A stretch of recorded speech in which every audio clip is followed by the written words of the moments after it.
Hey, what's going on? This is Raven with Raven's Arcana. Thank you for joining us. Today I wanted to, for lack of a better phrase, go down the rabbit hole on the Three of Swords and just give it a little bit different perspective, give some explanations of where my mind went when I really jumped into the imagery on this card. And we're going to use the traditional Rider-Waite as an example for the Three of Swords. We're going to jump right in here.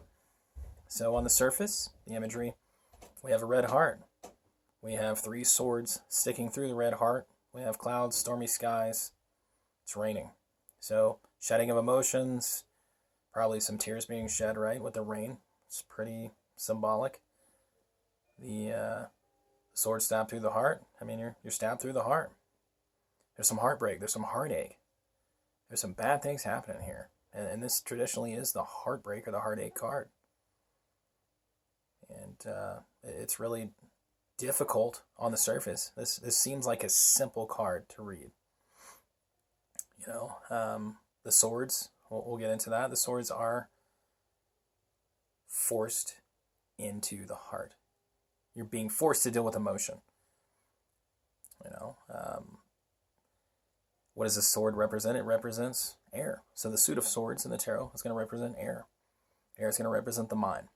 So you're mentally preparing yourself to deal with your emotions. So the heart is an upside down triangle, and that is water. That's the sign for water. And the tarot suit of water, which is cups, deals with emotions. You're mentally preparing yourself to deal with your emotions here.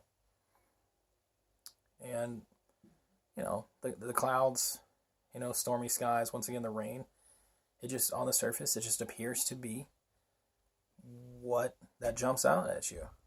That's heartbreak. That's heartache. It's bad news. And it's a scary card to receive, especially when most people ask about relationships and love. Now, let's go a little bit deeper into this. So, the 3 in numerology, that's going to be communication, that's going to be creation. So this could be communicating to you that your creation, your love, your partnership, your friendship that you created, there's some problems with. So that makes a lot of sense. And the Three of Swords represents the 3 on the card. Probably not a bad interpretation.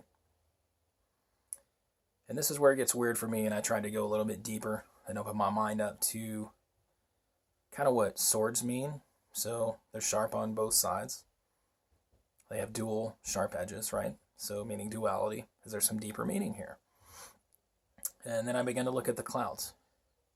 And clouds are made of air and water. So air and sometimes ice crystals, solidified water. The rain is falling in the sky. So you literally have water in the air. So air and water, air and water. And then you have swords which represent air, and the heart that represents water.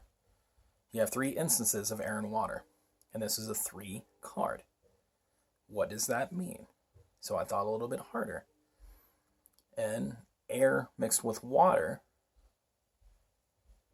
is Mercury, if we're talking about body, spirit, and soul, which is 3 things. And I'll illustrate this, or show you in an illustration on the whiteboard of what I'm talking about.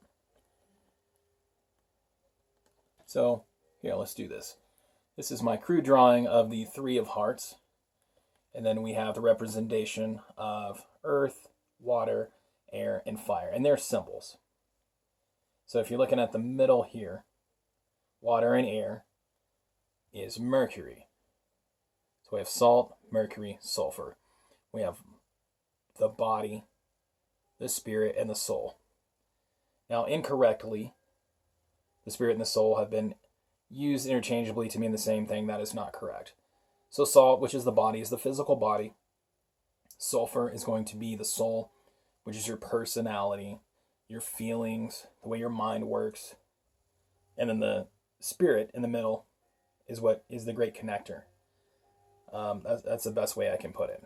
So this is going to connect and animate your body with your personality, or it's going to be the connection from your person to the divine. So the heart is the great connector as well. So the heart, while it is a physical portion of your body. You cannot live without your heart. If you have a heart attack and it stops working, you will die and your spirit will leave the body. This is also where love comes from. Love is an emotion. So it's actually the Mercury portion connecting your body to your emotions, to your mind, right?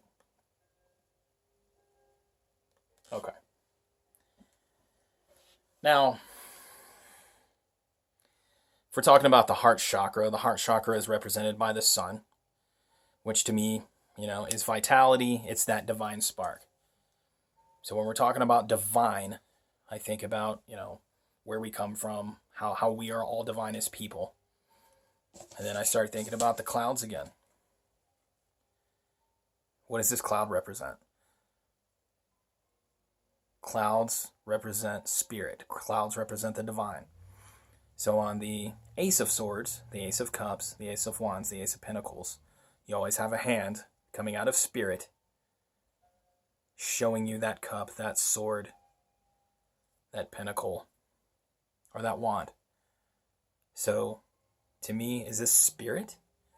Is this talking about spirit in the sense of Mercury, which is another form of air and water, which is, now we're getting all Mel Gibson conspiracy theory here.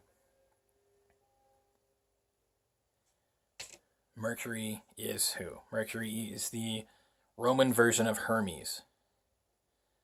Now Hermes, later known as Hermes Trismegistus, was always talking about, as above, so below. As within, so without. The macro and the micro. Everything mirrors each other. So is that what this is getting at? I mean, the Trismegistus and the thrice great. And if we're looking at that, let's go back to this. So we have masculine and feminine, which is the masculine's the upright triangle. The feminine is the downward facing triangle. Is it talking about balancing masculine and feminine, energies? The divine masculine and divine feminine? Is it talking about balance? And then, for me, it gets a little bit weirder. And here's, well, I'll just go a little bit further. So we're going to start out with this, right? Decent representation. No laughs. And this is where my mind went. So we have connected all of the swords here. And they look like they've been surgically placed. Like there is meaning to them.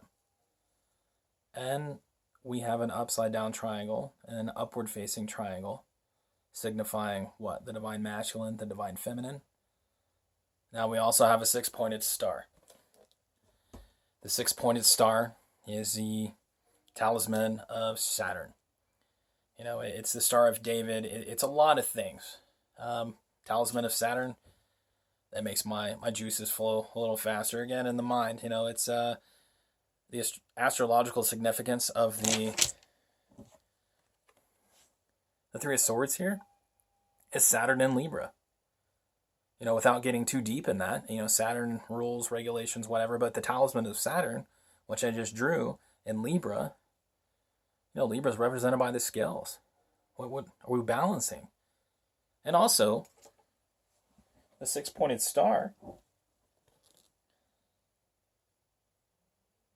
is a representation of Hermes Trismegistus, and him speaking of as above, so below. So there's a lot of things to think about here, and I hope I didn't miss anything, but I know this is way beyond what a lot of people think about this card.